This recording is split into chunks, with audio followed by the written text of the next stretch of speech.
Mes chers compatriotes, bienvenue au point de la semaine. Comme tous les vendredis.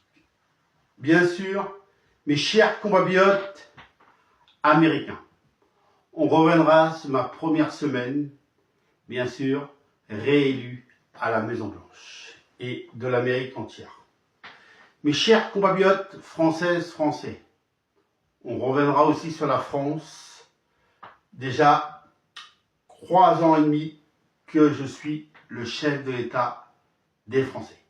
Et mes chers compatriotes de l'Europe européenne, on reviendra aussi sur mon rôle de président de l'Europe européenne depuis 2 ans. Et mes chers compatriotes françaises, français, on reviendra aussi sur mon rôle de Premier ministre depuis le 11, bien sûr, 11 novembre 2024, que vous m'avez élu Premier ministre et que le président de la République m'a nommé. Je commence par l'Amérique, mes chers compatriotes. Cette semaine, pour l'Amérique, mon second mandat a démarré lundi. Lundi, j'ai démarré mon second mandat. Et tout ce que je peux vous dire, c'est que je voudrais déjà avoir une grande pensée à l'Amérique, où il y a le feu en ce moment, ou que c'est, malheureusement, c'est historique, parce que on n'a jamais eu un feu assez violent comme ça en Amérique.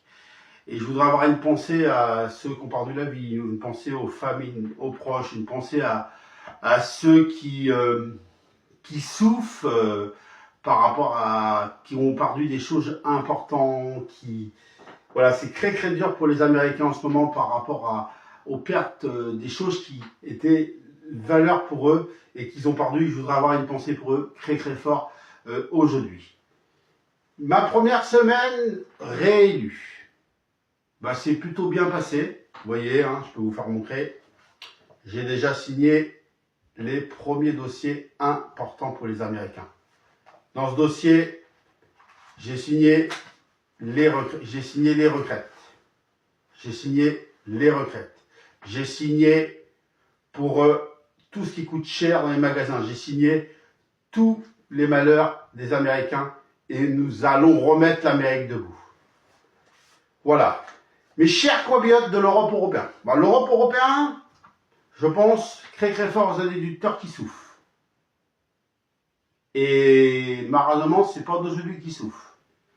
Sauf que les Français s'expriment, les Américains s'expriment, le monde s'exprime, tous les agriculteurs s'expriment, mais ils ne sont pas entendus. Et pourtant, c'est pas d'aujourd'hui que les agriculteurs, à chaque fois l'État dit on va bouger, on va s'y mettre, mais ils s'y mettent jamais. Et à chaque fois, ils repoussent, vous voyez ce que je veux dire? À chaque fois, ils repoussent, ils disent on reverra ça. À chaque fois, c'est repoussé à chaque fois. Et puis quand on arrive au moment, c'est encore repoussé.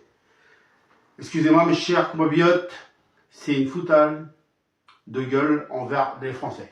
Excusez-moi de ce petit gros mot, mais où les Américains ou le monde, on se fout d'eux.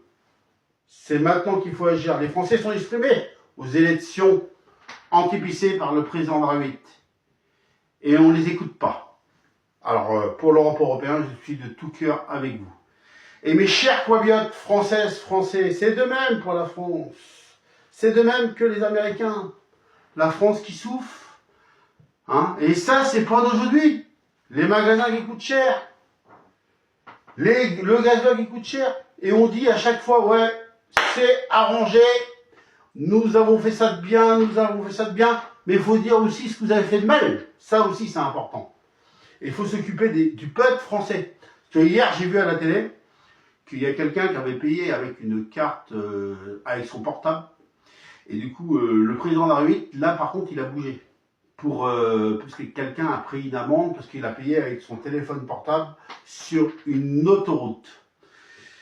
Et là, le président de la République, il a bougé. Mais par contre, pour le reste, il ne bouge pas. Pour Mayotte, qui souffre tant. J'ai une pensée à Mayotte aussi. Pour les agriculteurs. Pour tout ce qui coûte cher dans les magasins. Pour, bien sûr, le gasoil. Pour le pays qui souffre. Il faut mettre ça en premier, monsieur le président de la République. C'est ça qu'il faut en premier. Hein, voilà. Du coup, il y a des Français qui font des heures incroyables de travail, qui vont commencer, je sais pas, à 5 h du matin et finir, je sais pas, à 21 h le soir. Non, il faut penser aux Français. Voilà, ça c'est très important, mes chers compatriotes.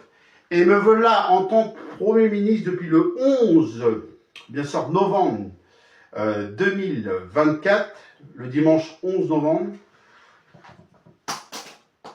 J'ai fait tomber mes crayons, mais c'est pas grave, excusez-moi. Tout ça est marqué là-dessus. Ça, c'est les Français qui souffrent. Alors, en tant que Premier ministre, bon, les seuls trucs que je peux faire, c'est parler envers vous. C'est tout ce que je peux faire. Et là, ça revient à ce que je disais il y a un instant. Il faut, en tant que Premier ministre, il faut s'occuper des Français qui souffrent. Il faut s'occuper des retraites. Et ça, c'est important. Et arrêtez de repousser à chaque fois. Et c'est maintenant qu'il faut s'en occuper. C'est ni demain, ni après-demain. Il faut s'occuper des magasins qui coûtent cher. Il faut s'occuper du gasoil qui coûte cher. Moi, en tant que Premier ministre, j'appelle au président de la République et j'appelle au Premier ministre actuel de écouter le peuple français. Et vous, est-ce que vous pensez que cette année, Emmanuel Macron va démissionner? Est-ce que vous pensez qu'il va le faire? Justement, j'y viens. Est-ce que le président de la République pourrait démissionner en 2025? Les élections en 2025 à la place de 2027. Est-ce que vous êtes pour? Alors, c'est un petit sondage que je fais à l'heure que je vous parle, mes chers compatriotes, françaises, français. En commentaire, est-ce que vous êtes pour la démission de Macron? Oui ou non? Vous m'envoyez en commentaire. Et c'est comme ça qu'on va terminer ce point de la semaine d'aujourd'hui. Merci d'avoir regardé ce deuxième point de la semaine, parce que le point de la semaine a commencé la semaine dernière. Et du coup, merci de m'avoir écouté. Et merci aux Américains de notre confiance en tant que président de la République Franck-Aubry. Merci de la confiance de la France en tant que président de la République de la France. Et merci pour l'Europe européenne en tant que président de la République de l'Europe européenne Franck-Aubry. Et merci de votre confiance en tant que Premier ministre de la France, Franck-Aubry. Et dans quelques instants, ça sera Monsieur le maire, Franck-Aubry, dans une autre vidéo. Et merci aussi de votre confiance en tant que maire, Franck-Aubry. Je vous donne rendez-vous la semaine prochaine pour le prochain point, bien sûr, du président de la République, Franck-Aubry. Je vous souhaite un bon week-end, une bonne journée. Et à tout de suite pour le maire, Franck-Aubry. Surtout, on va y arriver ensemble. Et on ne lâchera rien, mes chers compatriotes. C'est ensemble qu'on va y arriver, c'est ensemble qu'on va faire bouger les choses, et c'est ensemble que nous allons gagner à la force et retrouver les couleurs qu'on veut. Vive la République, vive l'Amérique, vive la République, vive l'Europe européenne, et vive la République et vive la France!